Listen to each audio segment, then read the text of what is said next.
Un simple toucher dans le calme du salon brisa les limites tacites entre nous, modifiant tout en un battement de cœur. Ce moment est gravé dans ma mémoire comme si cela s'était passé hier. J'étais une mère, une femme, la colle qui maintenait tout ensemble, ou du moins, je le pensais. C'est étrange à quel point nous croyons que tout est parfait, juste jusqu'à la seconde où nous réalisons que ce n'est pas le cas. C'était une soirée typique à la maison. Mon mari, Ethan, avait encore travaillé tard. Je m'étais habituée à ses absences, me convainquant qu'il travaillait simplement dur pour subvenir aux besoins de notre famille. Mais au fond de moi, je pouvais sentir la distance croissante entre nous. Ethan ne m'avait pas regardé avec cette étincelle dans les yeux depuis des années. C'était comme si nous étions devenus des étrangers, gravitant l'un autour de l'autre sans jamais vraiment nous connecter. Cette nuit-là, alors que je me trouvais à la table de la cuisine avec un verre de vin à la main, je réfléchissais à la vie que j'avais construite, une vie que je remettais maintenant en question. Mon fils Noah venait tout juste de fêter ses 19 ans et entamait sa 2e année à l'université. Il avait passé l'été avec nous, mais contrairement à la relation distante que je partageais avec Ethan, Noah et moi étions devenus proches, peut-être plus proches que la plupart des mères et fils. J'avais toujours été fière d'être sa confidente, la seule personne à qui il pouvait tout confier. Mais quelque chose avait changé chez Noah récemment. Il était devenu distant, plus sur la réserve, et je me retrouvais à regretter la connexion que nous avions autrefois eue. Je voulais qu'il me parle, qu'il s'ouvre, qu'il me laisse entrer comme avant. C'était peut-être égoïste, mais d'une certaine manière, Noah comblait un vide qu'Ethan n'avait jamais pu remplir. Un soir, Noah rentra plus tard que d'habitude, un léger parfum de Cologne et quelque chose d'autre, quelque chose d'inconnu, flottant autour de lui. Je levai les yeux alors qu'il franchissait la porte, son visage ombragé par une expression que je ne pouvais pas déchiffrer. « Salut maman », dit-il, sa voix plus douce que d'habitude. « Salut chérie », répondis-je, ma voix se serrant. « Journée longue ?» Il hocha la tête, enlevant son sac de son épaule et le posant. « Ouais, j'avais juste besoin de prendre l'air », répondit-il. Il y avait quelque chose dans son ton qui me fit hésiter, une lourdeur. Il ne me regardait pas directement, fixant le sol, ses mains profondément enfouies dans ses poches. Un instant, je voulus tendre la main, lui demander ce qui n'allait pas, mais quelque chose me retint. Mais l'histoire ne s'arrêta pas là. Les jours suivants furent un étrange flou d'échanges silencieux et de pensées incomplètes. Ethan était rarement à la maison et, quand il était, il semblait distrait, son esprit ailleurs. C'était comme si les fondations de notre famille se dérobaient sous mes pieds et que je n'arrivais pas à retrouver mon équilibre. Ethan, qui était autrefois mon partenaire en tout, était maintenant un étranger. Je n'avais jamais pensé me sentir aussi seule chez moi. Un soir, après qu'Ethan soit parti pour un dîner d'affaires que je suspectais être autre chose, je décidai de confronter Noah. Il était assis sur le porche arrière, regardant le jardin assombri, perdu dans ses pensées. Je m'approchai et m'assis à côté de lui sur les marches, l'air frais de la nuit me faisant frissonner. « Noah » commençai-je, ma voix à peine un chuchotement. « Ça va ?» Il tourna la tête vers moi, ses yeux ombragés et intenses. Un moment, il ne dit rien, étudiant mon visage comme s'il cherchait quelque chose. « Je sais pas, maman », finit-il par dire, sa voix teintée d'une émotion que je ne pouvais pas identifier. Parfois, j'ai l'impression de ne pas avoir ma place ici, de ne pas être à ma place. Le poids de ces mots me frappa comme un coup dans l'estomac. Je n'avais jamais pensé que Noah ressentirait cela, pas chez nous, pas avec moi. Je posai ma main sur son épaule et sentis la tension dans ses muscles. « Tu as toujours ta place ici, » murmurai-je, « quoi qu'il arrive. » Il soupira, un long souffle tremblant qui semblait porter le poids de tout ce qu'il n'avait pas dit. « Merci maman », répondit-il, sa voix à peine un souffle. Et pendant un moment, nous restâmes là, en silence, les mots non dits suspendus entre nous. Mais le silence ne dura pas longtemps. Les jours se transformèrent en semaines, et à mesure que l'été approchait de sa fin, je sentais la tension dans mon mariage se renforcer. Ethan était plus souvent absent qu'il n'était présent, et je ne pouvais pas me débarrasser de l'impression qu'il me cachait quelque chose. J'avais vu des aperçus de messages sur son téléphone, des textos d'un nom que je ne reconnaissais pas, Mel. Quand je lui en parlais, il me repoussa, me disant que c'était simplement un collègue de travail, que j'étais paranoïaque, mais je savais mieux. Je savais quand quelque chose n'allait pas. La réalisation me frappa lentement, comme une série de pièces de puzzle qui se mettaient en place. Ethan me trompait. Je n'avais pas de preuves, pas encore, mais mon intuition hurlait la vérité. Il était devenu froid, distant, indifférent à moi et à notre famille, et l'ironie, c'était qu'au milieu de ce chaos, la seule personne qui semblait se soucier était Noah. Mon propre fils était devenu mon ancre, la seule constante dans une mer d'incertitude. Un soir, après qu'Ethan soit parti pour une autre longue nuit au travail, Noah et moi dînions ensemble. La maison semblait vide sans la présence d'Ethan, mais d'une certaine manière, c'était presque un soulagement. Je n'avais pas à faire semblant, à entretenir la façade de la famille parfaite. Noah remarqua tout de suite mon humeur, son regard s'adoucissant en me regardant à travers la table. « Ça va, maman ?» demanda-t-il, la voix pleine d'inquiétude. Je hésitai, le poids de tout ce que j'avais retenu me comprimant la poitrine, mais c'était Noah. Il méritait de connaître la vérité. « Non, avouai-je, ma voix à peine un murmure. Je pense que ton père voit quelqu'un d'autre. » Un instant, Noah me fixa sans rien dire, son expression indéchiffrable. Puis, sans un mot, il tendit la main à travers la table, prenant ma main dans la sienne, la chaleur de son toucher me ramenait à la réalité, me rappelant que je n'étais pas seule, même si c'était ainsi que je me sentais. « Maman, dit-il doucement, ses yeux plongés dans les miens, tu ne mérites pas ça, tu mérites tellement plus. » Ces mots m'envoyèrent un frisson, un étrange mélange de confort et de quelque chose d'autre, quelque chose que je n'arrivais pas à nommer. Je serrai sa main, luttant contre les larmes qui menaçaient de déborder. « Merci, Noah, murmurai-je. Tu n'as pas idée à quel point cela compte pour moi. » Cette nuit-là, allongée dans mon lit, les yeux fixés sur le plafond, je ne pouvais pas me défaire du souvenir de ces mots, de la façon dont il m'avait regardé, son regard rempli de quelque chose que je ne comprenais pas tout à fait. À ce moment-là, je réalisais à quel point j'avais besoin de lui, à quel point il était devenu mon ancre, ma raison de tenir bon. Mais les choses ne se sont pas arrêtées là. Si quelque chose, elles sont devenues encore plus compliquées. Les jours qui suivirent furent remplis d'une étrange tension que je ne pouvais pas expliquer. Noah et moi passions plus de temps ensemble que jamais auparavant. Nous parlions pendant des heures de tout et de rien, de nos rêves, de nos peurs, de nos regrets. Il me parlait des difficultés qu'il rencontrait à l'école, de la pression d'être parfait, de vivre à la hauteur des attentes des autres, et en retour, je partageais mes propres peurs, mes doutes, la douleur d'un mariage qui se fissurait lentement. Et quelque part en chemin, quelque chose a changé entre nous. C'était subtil au début. Un regard qui persistait un peu trop longtemps, un toucher qui durait juste un peu plus que nécessaire, un sourire partagé qui semblait avoir plus de signification qu'il ne le devrait. Je savais que c'était mal, je savais que je franchissais une ligne, mais je ne pouvais pas m'en empêcher. Noah était là pour moi d'une manière qu'Ethan n'avait jamais été, et dans ma solitude, je m'agrippais à lui comme à une bouée de sauvetage. Un soir, alors que nous étions assis ensemble sur le canapé à regarder un film, je sentis sa main effleurer la mienne. C'était un petit geste, innocent en apparence, mais l'étincelle qui traversa mon corps n'était rien d'innocent. Je le regardai, nos yeux se rencontrant, et à ce moment-là, je sus que rien ne serait plus jamais pareil. Les frontières entre nous s'étaient estompées, et il n'y avait pas de retour en arrière. Je ne cessais de repasser ce moment sur le canapé, encore et encore. Cela me hantait, la manière dont la main de Noah avait effleuré la mienne, s'attardant juste une seconde de trop. Un geste innocent, peut-être, mais quelque chose à propos de cela me laissait troubler. C'était comme si nous avions franchi une ligne, non dite mais indéniable. Une partie de moi voulait oublier, prétendre que cela ne s'était jamais produit, mais chaque fois que j'essayais, le souvenir revenait, aussi persistant que mon propre cœur battant. Les choses entre Ethan et moi étaient devenues plus froides, et il semblait à peine conscient de mon existence. Les jours se transformaient en semaines de dîners manqués, de conversations à sens unique et de textos sans réponse. Je me retrouvais à chercher Noah de plus en plus, ayant besoin de quelqu'un, de n'importe qui me verrait, qui se souciait vraiment. Et alors que je me tournais vers lui, il se tournait vers moi. Je ne réalisais pas à quel point lui aussi avait du mal, se sentant pris dans la tension qui s'était infiltrée dans chaque recoin de notre maison. Nous étions tous deux seuls, tous deux blessés, et notre douleur semblait nous lier d'une manière que je n'avais pas anticipée. Un soir, alors que nous étions à table, l'air entre nous était lourd de silence. Ethan était encore sorti, rien de surprenant, et je pouvais sentir le poids de tout ce qui n'avait pas été dit, pesant sur nous.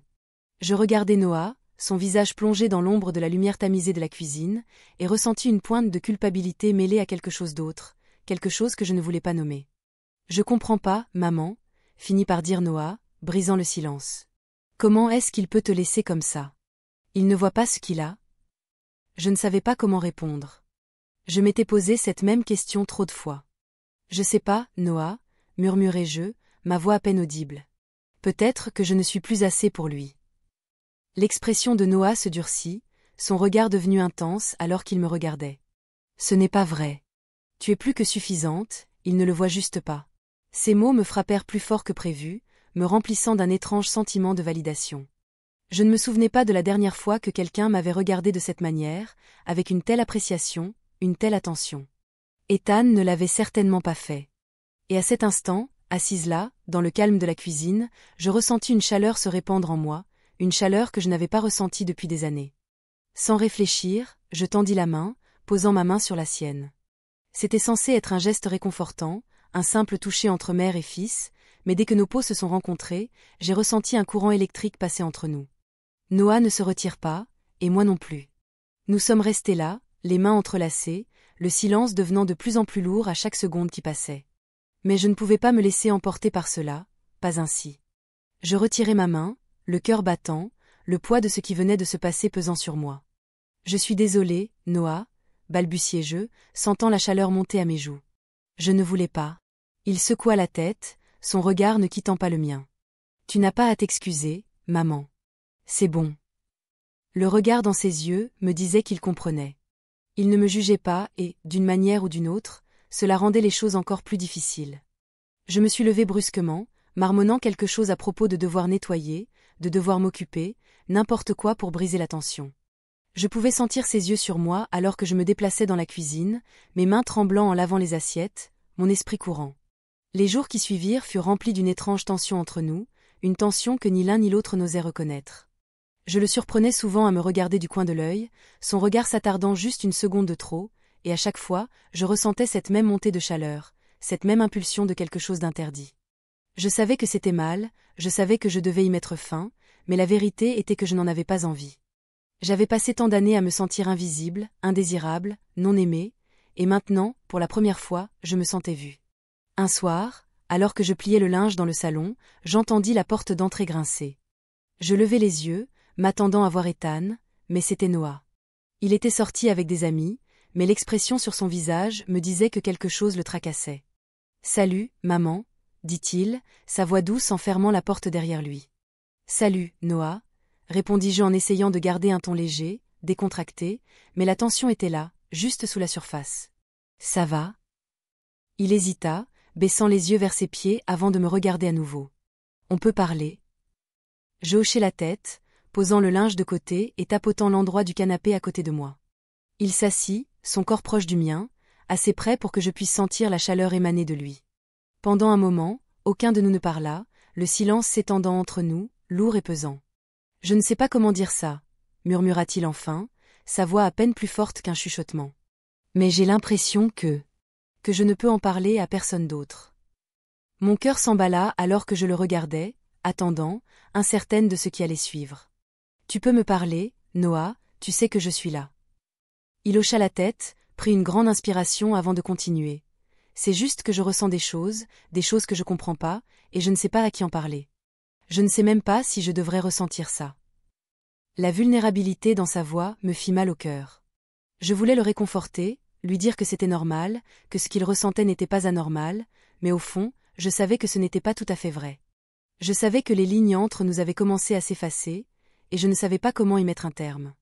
Je tendis la main et posai ma main sur son épaule, et il s'appuya contre moi, sa tête reposant sur mon épaule. Nous restames la immobiles, dawn and silence caparla plus fort que tout mot. Je pouvais sentir son cœur battre contre mon bras, sentir la chaleur de son souffle contre mon cou, et je savais que les choses étaient allées trop loin, mais il n'y avait plus de retour en arrière possible. Les jours suivants, la tension entre nous ne fit que croître. Je me surprenais à attendre avec impatience les moments partagés, les regards volés, les brèves caresses qui s'attardaient un peu trop longtemps. C'était comme une danse, chacun de nous testant les limites, voyant jusqu'où nous pouvions aller avant que quelque chose ne craque. Et au milieu de tout ça, Ethan restait indifférent, trop pris dans son propre monde pour remarquer la tempête qui grondait juste sous son nez. Un soir, alors que je me préparais à aller me coucher, j'entendis un doux coup frapper à ma porte. Mon cœur fit un bond et je sus, avant même d'ouvrir, que c'était Noah. J'hésitai, ma main flottant au-dessus de la poignée, mais quelque chose en moi me poussa à l'ouvrir. Il se tenait là, me regardant avec une intensité qui me fit frissonner. « Maman » murmura-t-il, sa voix à peine audible. « Yeah.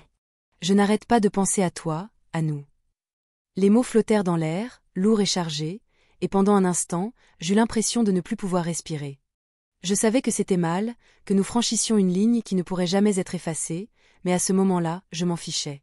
Je me fichais des conséquences, je me fichais de ce que cela signifiait, tout ce qui comptait, c'était lui, et la façon dont il me regardait comme si j'étais la seule personne au monde. Noah, murmurai-je, ma voix tremblante, on ne peut pas, ce n'est pas. Mais les mots moururent sur mes lèvres lorsqu'il s'approcha, sa main atteignant mon visage. Son toucher était doux, hésitant, comme s'il avait peur que je me retire, mais je ne le fis pas. Je ne pouvais pas.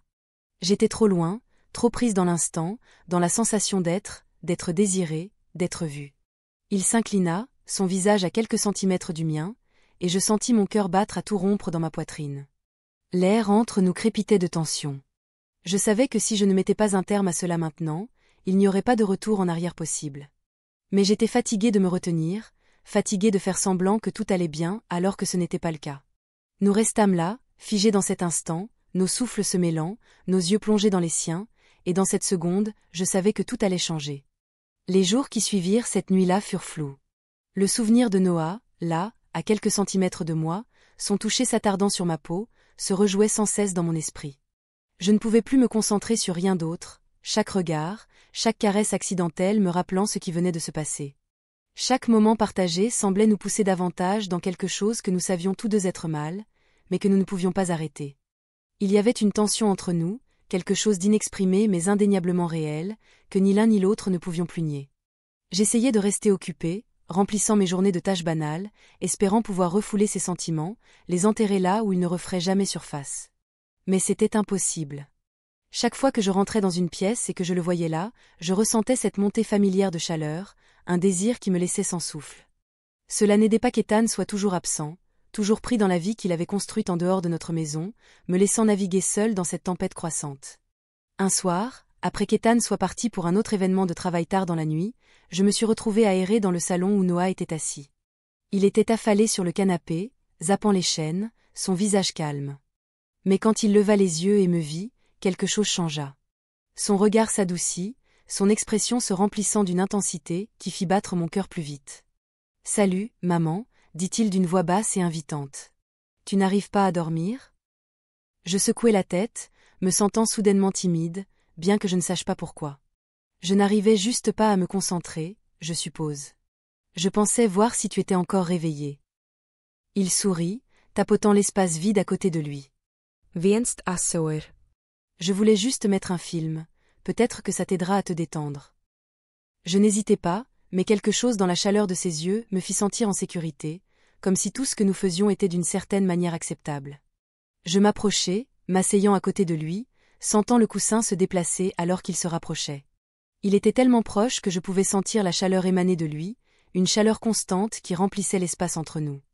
Nous restames en silence, le film tournant, la lueur de l'écran projetant de ombres douces sur son visage. Je me surpris à lui jeter des regards furtifs, observant la manière dont ses yeux se concentraient sur l'écran, comment ses lèvres se courbaient en un léger sourire à chaque fois qu'un moment drôle se produisait. Je ne pouvais m'empêcher de penser à combien il avait grandi, combien il avait changé, et combien il était devenu bien plus que mon fils. C'était terrifiant, exaltant et totalement déroutant. Au fur et à mesure que le film progressait, je sentis sa main glisser lentement vers la mienne, ses doigts s'entrelacer avec les miens d'une manière à la fois réconfortante et interdite. Je ne me retirai pas, laissant mes doigts s'installer dans la chaleur de sa main. Mon cœur battait la chamade dans ma poitrine, alors que je sentais son pouce caresser doucement le dos de ma main. Je savais que je devais arrêter, dire quelque chose, faire quelque chose pour briser le sort dans lequel nous étions, mais je ne pouvais pas. J'étais trop emportée, trop prise dans le moment, dans le sentiment d'être désirée, d'être aimée. Et quand il tourna la tête vers moi, ses yeux sombres de quelque chose que je n'osais nommer, je sentis un frisson me parcourir. « Maman », murmura-t-il, sa voix à peine un souffle. « Je n'arrête pas de penser à toi, à nous. » Les mots flottaient entre nous, lourds de sens, et mon cœur s'arrêta. Je ne pouvais plus respirer, je ne pouvais plus penser, je ne pouvais rien faire d'autre que de le regarder. Mon esprit était en proie à 1000 émotions différentes. Une partie de moi voulait fuir, mettre fin à tout cela avant que cela n'aille trop loin, mais l'autre partie de moi, celle qui avait tant souffert de solitude, de manque d'affection, ne voulait rien d'autre que de rester, de voir où ce chemin nous mènerait. « Noah », murmurai-je, la voix tremblante, « ce n'est pas... » « Nous n'y pouvons pas. » Mais mes mots moururent sur mes lèvres lorsqu'il se pencha, son visage à quelques centimètres du mien. Je pouvais sentir sa respiration contre ma peau, chaude et régulière, et avant que je ne comprenne ce qui se passait, ses lèvres étaient sur les miennes. Le baiser était d'abord doux, hésitant, comme s'il avait peur que je le repousse. Mais je ne le fis pas. Au contraire, je me laissai aller, m'enfonçant dans la douceur du baiser, me perdant dans ce moment. Sa main se posa sur mon visage, ses doigts frôlant ma joue d'une manière qui fit battre mon cœur plus vite. Le baiser était doux, lent et rempli d'une tendresse que je n'avais pas ressentie depuis des années. C'était tout ce que j'avais désiré, tout ce qui m'avait manqué, et je ne pouvais pas m'arrêter. J'étais trop loin, trop emporté par le flot d'émotions, par le sentiment d'être enfin désiré, enfin vu. À mesure que le baiser s'intensifiait, je sentis son autre main se poser sur ma taille, m'attirant encore plus près de lui, jusqu'à ce qu'il ne reste plus d'espace entre nous. Mon esprit était un flou, chaque pensée noyée par le rythme régulier de son cœur contre le mien, la chaleur de sa touche, la douceur de ses lèvres. C'était mal, je le savais, mais à cet instant, peu importait. Rien n'importait sauf nous deux et la sensation d'être pleinement, complètement vivante. Mais le baiser ne dura pas éternellement. Lentement, à contre-cœur, nous nous séparâmes, tous deux essoufflés, nos visages rouges d'une excitation mêlée de culpabilité. Pendant un long moment, nous nous regardâmes en silence, le poids de ce que nous avions fait s'abattant sur nous comme une couverture lourde. Je pouvais voir la même confusion, la même peur dans ses yeux que je ressentais dans les miens, et je savais que cela ne serait pas facile, que c'était seulement le début d'un chemin dont nous ne pourrions jamais revenir en arrière. « Je suis désolé, maman, murmura-t-il, la voix à peine audible. Je ne voulais pas. Je ne sais pas. Je secouai la tête, tendant la main pour prendre la sienne, sentant la chaleur de sa peau contre la mienne. Noah, murmurai-je, ma voix douce, tu n'as pas à t'excuser. Je le voulais aussi. La confession flottait entre nous, une vérité fragile que nous savions tous deux mais que nous n'avions pas osé dire à voix haute. Un étrange sentiment de soulagement m'envahit, comme si un fardeau que je ne savais même pas porter venait d'être enlevé de mes épaules. Nous avions franchi en ligne oui mais au moins maintenant, nous savions au nous enitions, au moins maintenant, nous en avions plus un nous cacher. Mais ce soulagement ne dura pas. Les jours suivants, la tension entre nous ne fit que grandir. Chaque regard, chaque touche, chaque moment partagé semblait porter un poids qui n'y était pas avant, une sorte d'attente qui nous mettait tous deux sur les nerfs. Je me retrouvais à attendre avec impatience les moments passés ensemble, les instants volés. Here's the text with punctuation added and translated into French. Il y a de regards furtifs, de touches légères que durant un peu trop long temps. Et avec Ethan toujours absent, toujours inconscient du monde qui l'entourait, il semblait que nous vivions dans une bulle, un monde où il n'y avait que nous deux, seuls, libres d'explorer les sentiments que nous avions cachés si longtemps. Un soir, alors que je me préparais à aller me coucher, j'entendis un doux coup à ma porte. Mon cœur fit un bond et je savais, même avant d'ouvrir, que c'était Noah. J'hésitai, ma main flottant au-dessus de la poignée, mais quelque chose en moi m'incita à l'ouvrir. Il se tenait là, me regardant avec une intensité qui me fit frissonner. « Maman » murmura-t-il, sa voix à peine audible. Je n'arrête pas de penser à cette nuit, à nous. Les mots m'envahirent d'une excitation mêlée de peur. Je savais que c'était mal, que nous marchions sur un terrain dangereux, mais je ne pouvais pas m'en empêcher. Je m'écartai, le laissant entrer dans la pièce. Et lorsque la porte se referma derrière lui, je sentis mon cœur battre la chamade dans ma poitrine, mon esprit en proie à l'anticipation. Nous restames là, face à face, le silence lourd de tension. Je pouvais sentir le poids de son regard, la chaleur de sa présence, et à ce moment-là, tout le reste s'effaça. Il tendit la main, frôlant ma joue, et je me penchai vers lui, fermant les yeux en ressentant ses lèvres se poser doucement sur les miennes. Le baiser fut d'abord doux, hésitant, comme s'il testait les os. Mais lorsque nos lèvres se rencontrèrent, un tourbillon d'émotions que je n'avais pas ressenti depuis des années me submergea. Une vague de chaleur m'envahit, me laissant sans souffle, le cœur battant à toute allure. Nos corps se balançaient ensemble, fondant dans les bras l'un de l'autre, perdus dans l'intensité de notre connexion. Le temps sembla s'arrêter alors que nous nous abandonnions à l'instant, nos lèvres dansant en parfaite harmonie. Le monde s'éloigna, chaque souci et chaque peur se fondant dans l'insignifiance. Nos corps bataillent à l'unisson, produisent dans le regard de l'autre, notre amour brillant plus fort que tout. Mais la réalité s'effondra soudainement, accompagnée d'une vague de culpabilité. Nous nous séparâmes, tous deux hors d'haleine, nos visages rougis d'excitation et de honte. Je savais que cela ne pouvait pas continuer, que nous suivions un chemin dangereux, mais à ce moment-là, cela m'importait peu.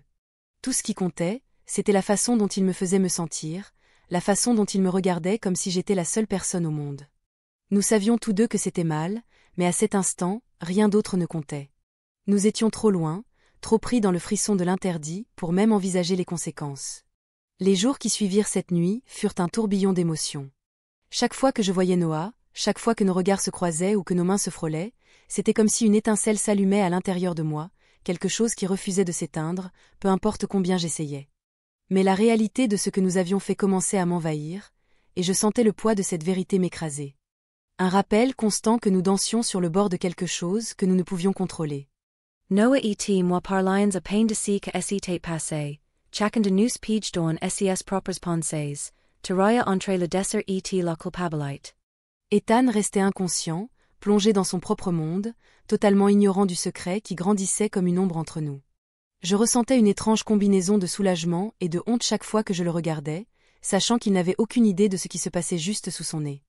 Un soir, après une longue journée à faire semblant que tout allait bien, je me retrouvais dans la cuisine, en train de laver la vaisselle et de fixer le vide par la fenêtre. La maison était silencieuse, Ethan toujours dehors pour un dîner d'affaires auquel j'avais cessé de prêter attention. J'entendis des pas derrière moi, et sans me retourner, je savais que c'était Noah. Sa présence était désormais aussi familière que mon propre cœur, et je sentais la tension monter à mesure qu'il s'approchait. Il se plaça à côté de moi, tendant la main pour poser la sienne sur la mienne, interrompant mes mouvements. Je levai les yeux, croisant son regard et voyant les mêmes émotions conflictuelles se refléter dans ses yeux. Pendant un long moment, nous restâmes là, le silence entre nous lourd et épais, rempli de toutes les choses que nous n'avions pas dites. « Maman » murmura-t-il, sa voix à peine audible. « Je ne peux pas continuer comme ça. Ça me déchire. » La vulnérabilité de sa voix brisa quelque chose en moi, et je ressentis une vague d'émotions me submerger. L'amour, la culpabilité, la peur. Je voulais tendre la main pour le prendre dans mes bras, pour le rassurer que tout irait bien, mais les mots restèrent coincés dans ma gorge. Je savais au fond de moi qu'il n'y avait pas de solution facile, pas de moyen d'effacer ce que nous avions fait. « Noah » murmurai-je, ma voix tremblante. « On ne peut pas continuer à faire ça. Ce n'est pas bien. » Il hocha la tête, sa main toujours posée sur la mienne, son regard intense. « Je sais, mais c'est comme si je ne pouvais pas m'arrêter. Chaque fois que j'essaie de prendre de la distance, je veux juste être plus proche. » Je retirai ma main, sentant l'air froid envahir l'espace où sa chaleur avait été, un rappel de la distance qui devait exister entre nous. « Peut-être qu'on a besoin d'espace, » dis-je. Détestant la façon dont les mots avaient un goût amer dans ma bouche, peut-être que c'était la seule manière d'arrêter cela avant que ça ne devienne pire. Il m'a regardé, ses yeux remplis d'une douleur qui m'a frappé droit au cœur. « Si c'est ce que tu veux, maman, si c'est ce que tu penses être le mieux. » Je voulais lui dire que ce n'était pas ce que je voulais, que c'était la dernière chose que je voulais, mais je savais que c'était le seul choix qu'il nous restait. On ne pouvait pas continuer comme ça, ne pouvait pas continuer à prétendre qu'on pouvait se cacher de la vérité. Le poids de ce qu'on avait fait était trop lourd, trop dangereux, et je savais que si on ne s'arrêtait pas maintenant, on perdrait tout. Les jours suivants ont été parmi les plus difficiles que j'ai jamais endurés. Noah et moi nous visions, chacun si retirant don son propre monde. Le silence entre nous était plus bruyant que n'importe quel mot. Je ressentais son absence comme une douleur physique, un vide béant qui me rappelait toutes les choses que nous avions perdues, et pourtant je savais que c'était la seule façon, la seule chance qu'on avait de continuer. Un soir, alors que j'étais seule dans le salon, Ethan est rentré plus tôt que d'habitude. Il m'a regardé, son regard acéré, son expression indéchiffrable. Il y avait une tension dans l'air, quelque chose d'indicible flottant entre nous, et je pouvais sentir mon cœur battre fort lorsqu'il s'est dirigé vers moi, prenant place à côté de moi. « Il faut qu'on parle » a-t-il dit, sa voix calme mais froide. Je sais que quelque chose se passe, et je pense qu'il est temps qu'on arrête de faire semblant que tout va bien. Mon estomac s'est retourné, une vague de panique m'envahissant. Je savais qu'il ne connaissait pas toute la vérité, du moins pas la vérité complète, mais la façon dont il me regardait me disait qu'il soupçonnait quelque chose, qu'il n'était plus prêt à fermer les yeux sur les fissures dans notre mariage. Je sais que j'ai été distant, a-t-il continué, les yeux fixés sur le sol. Mais je pensais qu'on était assez fort pour traverser ça. Je pensais que tu serais encore là, à m'attendre. Mais peut-être que je me suis trompée. Ces mots m'ont frappé comme un coup de poing dans le ventre, un rappel de toutes les façons dont notre relation s'était effondrée, de toutes les choses que j'avais sacrifiées au nom de l'amour. Je voulais lui dire la vérité, tout lui avouer, poser toutes mes erreurs devant lui et lui demander pardon, mais je ne pouvais pas. La vérité était trop désordonnée, trop douloureuse, et je savais que si je lui disais, cela nous détruirait tous les deux. Ethan. Yeah. Je ne sais pas quoi dire, murmurai-je, ma voix à peine audible. Je n'ai pas voulu que les choses en arrivent là. Je ne voulais pas. Il m'a regardé, son regard dur et inflexible. Peut-être que c'est ça le problème, a-t-il dit, sa voix remplie d'amertume que je n'avais jamais entendue auparavant. Peut-être qu'on a cessé de se vouloir il y a longtemps, et aucun de nous deux n'a voulu l'admettre. Le silence qui suivit était assourdissant, un douloureux rappel de toutes les choses qu'on n'avait pas dites, de toutes les façons dont on s'était éloigné l'un de l'autre. Je savais que notre mariage était terminé, qu'il n'y avait aucun moyen de sauver ce qu'on avait perdu, et à ce moment-là, j'ai ressenti une étrange sensation de soulagement, une libération des chaînes qui m'avaient liée à une vie que je ne voulais plus. Dans les jours qui suivirent, Ethan et moi avons suivi les étapes de la séparation. Avocat, papier, longues conversations qui ressemblaient plus à des négociations qu'à autre chose. C'était désordonné, douloureux, mais c'était aussi tellement libérateur. Pour la première fois depuis des années, j'avais l'impression de pouvoir respirer, d'enfin pouvoir être moi-même, même si cela signifiait tout recommencer seul. Noah et moi avons continué à nous tenir à distance, sachant tous les deux que la ligne que nous avions franchie ne pourrait jamais être effacée. Il n'y avait plus de regards furtifs, plus de confessions murmurées dans l'obscurité. Nous avions fait notre choix, et maintenant nous devions vivre avec. Les mois passèrent, chaque jour un pas de plus loin de la vie que j'avais autrefois. J'ai déménagé dans une maison plus petite, une maison qui était la mienne, un endroit où je pouvais reconstruire, où je pouvais trouver la paix. C'était étrange d'être seule après tant d'années, mais c'était aussi un soulagement, une chance de tout recommencer sans le poids du passé qui me tirait en arrière. Un soir, alors que j'étais assise sur le porche de ma nouvelle maison, observant le soleil se coucher à l'horizon, j'ai ressenti une calme qui s'est installée en moi. Les erreurs que j'avais commises, les choix qui m'avaient menée ici, faisaient partie de moi, faisaient partie de mon histoire, mais elles ne me définissaient pas. J'étais prête à avancer, à lâcher prise du passé et à embrasser l'avenir, quel qu'il soit. Et lorsque les derniers rayons de soleil se sont éteints dans l'obscurité, j'ai ressenti une étrange sensation d'espoir, un espoir fragile, mais peut-être qu'un jour, je pourrais trouver la paix. Le chemin à venir était incertain, rempli d'inconnus, mais pour la première fois depuis longtemps, je me sentais prête à l'affronter.